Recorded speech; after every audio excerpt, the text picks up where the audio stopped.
خلاصه كلامي عشان ابقى واضح، عايزين يسود الاحترام ما بيننا.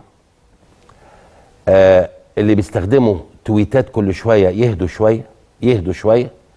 التويته مش هي اللي هتشهرك، واحنا موجودين هنا هنوضح كل حاجه. التويته مش هي اللي هتشغلك كمدير فني، نتائجك وعروضك هي اللي هتشغلك. التزاماتك هي اللي هتشغلك، التزامك هو اللي هيشغلك. مش هتبقى انت بتحلل مثلا 3 ايام في الاسبوع مش عارف في بلالايكا دي و3 ايام هنا. لا، الالتزام. ما هو الالتزام يا اما انا مدرب يا اما انا محلل.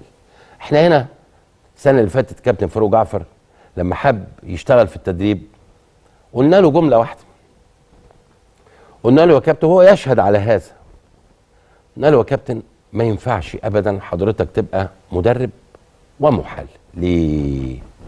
لان وانت بتدرب هيجي وقت بتخسر، بتتعادل، بتعمل عروض مش حلوه، هتيجي تحلل هتتكلم على كان المفروض كذا وكذا، هيقولوا لنا ايه؟ طب ما يعمل مع فرقته الكلام ده ما بنشوفوش ليه؟ هو بس يعني هو بيتكلم حلو قوي في الفضائيات زي صاحبنا بالظبط، كلام حلو قوي قوي قوي قوي جدا.